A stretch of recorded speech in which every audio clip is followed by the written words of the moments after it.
Hey, what's going on, NFL fans and Atlanta Falcons fans? This your boy Antoine. Smitty Sports Machine, man. Y'all know I get down. Y'all know I do it, man. Press that subscribe button. Also, press that notification bell. Get my videos as soon as I drop them. Press that like button. Help me get my recommendations up to get my video through the YouTube universe. I greatly appreciate y'all as always. But right quick, man, very quick, I want to get my quick thoughts on Terry Fontenot's end of the year presser. And a lot of people have been asking, what you think about Kirk Cousins? What you think about Kyle Pitts? I give my thoughts on both of these guys, but I'm going to give y'all my thoughts on the comments that Terry Fontenot made. And I'm going to use Tori McElhaney and Kelly Price's tweets to get y'all through this, man, because honestly, the only thing that they can do is improve this team to get better, because at the end of the day, it's about winning football games, and we were in a great spot, 6-3, and the wheels just fell off. And that goes back, as we've been talking about, goes back to coaching, goes back to execution by the players on the football field. So it's a collective downfall for the team as a whole. 8-9 record is only a one win improvement from the last 3 seasons, in which the Falcons finished 7-10. And to be honest, if they put everything in the right places, it can only go up. But I still feel like there should be changes, and I'm gonna get to that in just a little bit. But let's talk about Kirk Cousins first. If you look at what he's owed next year, no matter what they do, they won't save money either way, because his money is guaranteed. So I think anywhere from $37.5 to $40 million, they're going to have to pay it anyway, no matter what. And honestly, that's going to take up the extra cap space that they get if they get a raise on the cap this year, which they probably will. And it'll probably be about anywhere from $25 to $30 million of cap space extra for every team. So that would be a big blow. And then you think about with the draft, the Falcons only have 4 picks, so those mock drafts will be very, very easy unless you make trades. And with Kirk Cousins still being here, Terry Fontenot, so many words said, he could be comfortable being a backup, which I think is a hunk of you know what. But Tori McElhaney put out a tweet, said, I understand it's not ideal to have a backup, taking up that much cap space. I totally understand, but where we have to make the decision whether we are going to release, keep the player, we're going to be comfortable keeping him on the roster as opposed to releasing him.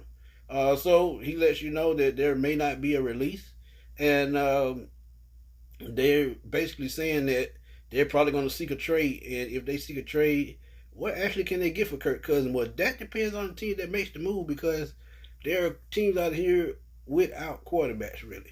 You look at the New York Giants, you look at the Las Vegas Raiders, you look at all these teams at the top of the first round.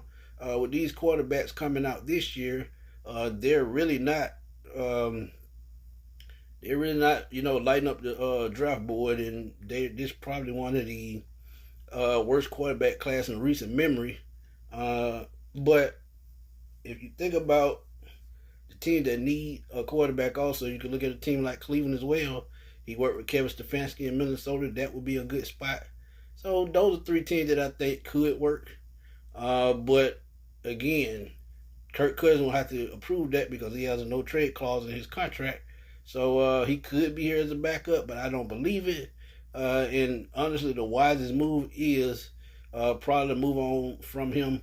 No matter if you get a 6 or 7 round pick, just as long as you get him off the books, you bring in another veteran to back up Michael Penix, and keep helping him develop in his offense. And also a key to the future of Michael Penix is probably keeping Zach Robinson at all costs, because he had this offense moving the second half of the season, well, really most of the season, with just a couple of games where he was still, you can see still the maturity problems, but as a whole and as a collective, the Falcons still finished top 10 in offense.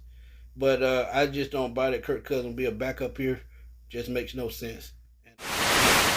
Now as we get to Kyle Pitts, man, this has been a bit of a disappointment, man, after that rookie season where he was on pace to become one of the better tight ends that we've seen in a while, and that was with Matt Ryan at quarterback. Now, to his defense, Marcus Mariota, Taylor Heineke, Desmond Ridder, they weren't doing their job properly at the quarterback position. You saw Marcus Mariota, he just packed his bags and left. But at the end of the day, you still got to produce no matter who's at quarterback, because Players like Andre Johnson, who was in Houston, really didn't have a quarterback except for Matt Sharp while he was there. You look at Andre Rison, former Falcon, he had Chris Miller, um, Jeff George, and players like that. So you still have to produce no matter who's the quarterback. Larry Fitzgerald, a prime example in Arizona as well. So if you have the talent, no matter who's playing the quarterback position, you just need to go out and produce. And Terry Fontenot said this about Kyle Pitts. He said, when you take a player that high in the draft, obviously you expect a certain level. Definitely agree. Kyle had a really good rookie year. He hadn't equaled or exceeded that production since. Absolutely true. And it says Pitts need to step up and they have to support him. Absolutely true again. But at the same time, the player still has to go out and execute because we saw Kyle Pitts go out lackluster route running. He gets separation at the line of scrimmage, but his route running is, below average. And he quits on plays. And honestly, at some point, I could not blame him because as I've been telling y'all all season that he could be the key to unlocking his offense by controlling the middle of the field. And Kirk Cousins just did not trust him. And by Kirk Cousins not trusting him, that cost the Falcons some football games. Because we know that Kyle Pitts can outplay linebackers and safeties with that 83-inch wingspan, with that 4.4 speed.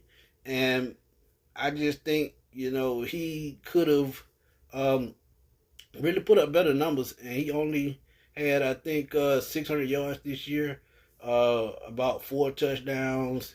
And I think he had a little bit over 50 catches, if I'm not mistaken. But he's probably the most athletic tight end in the league. He just doesn't have that drive that you need to be one of the best in the league. Now, maybe when Michael Penix comes back next year and they keep Kyle Pitts, maybe Michael Pitts can help unlock that. You saw that a little bit at the end of the season, the last 3 games, with him and Pitts and that connection. And we all know, as we say, tight end is quarterback safety blanket. So we don't really know what's going to happen with Kirk Cousins or Kyle Pitts. But I do know this. If either gets moved, the Falcons will have to rebuild both of those positions. Well, not quarterback, but they're going to rebuild a tight end position. But again, you've seen second and third round tight ends come in and be masterful. Pat Freiermuth, T.J. Hockenson, who was a first round pick, Sam Laporta in Detroit, second round pick, one of the better young tight ends in this league. So you can replace him. It just all depends on what you're going to get for him. And honestly, I think the highest you will probably get for Kyle Pitts is probably a third round pick, which in my opinion is still a good pick. But those are my thoughts on those quick topics and breaking down those quotes from Terry Fontenot and which way to go next with the Atlanta Falcons. And we'll see how it plays out, man. But y'all give me y'all thoughts on this press conference from Terry Fontenot, and which way do you think the Falcons will go in 2025 as far as building this roster to try to make this roster better to win more games? Let me know. Like I said, drop those comments. And I will holler at y'all later, man. Peace.